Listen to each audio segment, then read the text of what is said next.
Hello everyone, नमस्ते अनि स्वागत छ हजुरहरूलाई हिमालय किचनमा। आज म हजुरहरूको लागि लिएर आएको छु पास्ता चिल्लीको रेसिपी।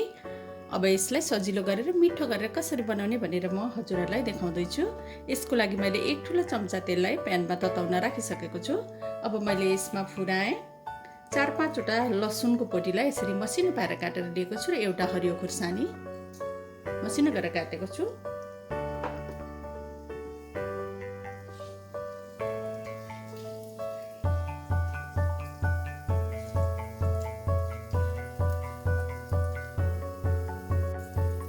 ल अब यति बेला भएपछि मैले यसमा राखेँ आधा सानो चम्चा पापरिका, आधा सानो चम्चा कुटेको अदुवा मिक्स गरिदिउँ।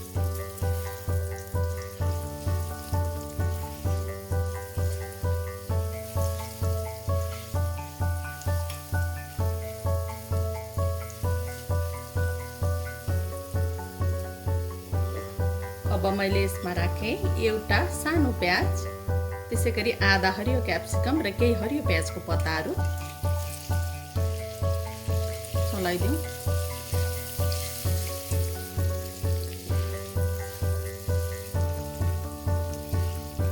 अब 1 मिनट यसलाई मिडियम टु हाइटमा यो भेजीहरूलाई एकछिन फ्राई गरौँ यतिकै।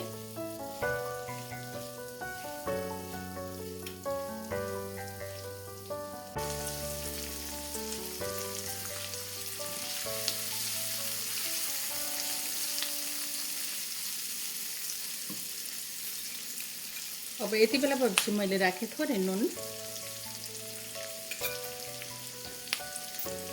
एक सानो चम्चा सोया सस, एक सानो चम्चा भिनेगर र म राख्दैछु एक ठुलो चम्चा केचप। हट चिली ससहरू पनि राख्न सक्नुहुन्छ हजुरहरूले यसमा। अब मिक्स गरिदिउँ।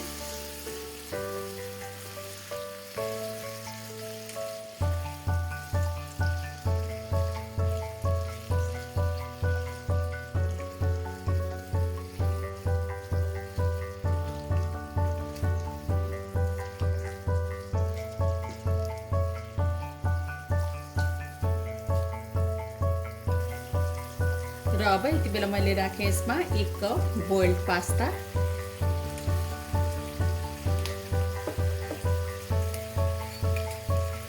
थोरै नुन पनि राखेँ। नुन मैले पास्ता बोइल गर्दा पनि राखेको छु, त्यही भएर मैले अलिक थोरै राखेको छु। ससहरूमा पनि नुन हुन्छ, त्यही भएर नुन चाहिँ विचार गरेर राख्नुपर्छ। अब यसलाई मिक्स गरिदिउँ।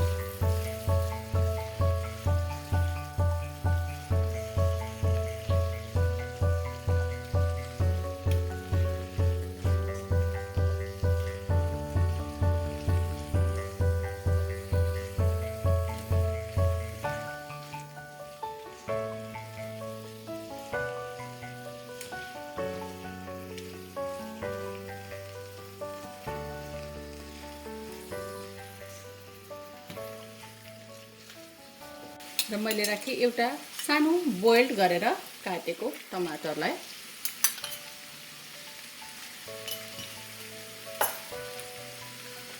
त्यसैगरी केही हरियो धनियाँको पत्ताहरू राखेँ। अब यसलाई मिक्स गरिदिउँ।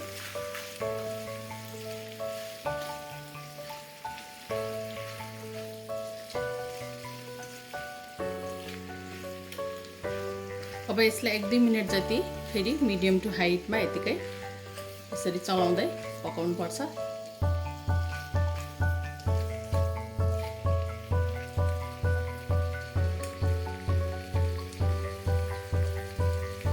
ल अब यति बेला भएपछि मैले माथिबाट राखेँ 1 ठुलो चम्चा जति पार्मेसन चिज। अरू कुनै चिजहरू राख्दा पनि हुन्छ, हामी चिज नराखे पनि यसलाई सर्भ गर्न सक्छौँ। मिक्स गरिदिउँ।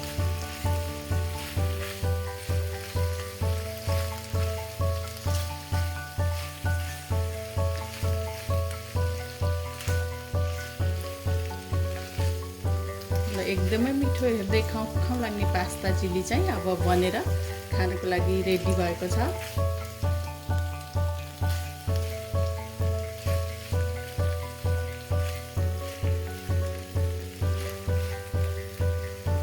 एकदमै मिठो पास्ता चिली चाहिँ अब यसरी बनेर खानको लागि रेडी भएको छ।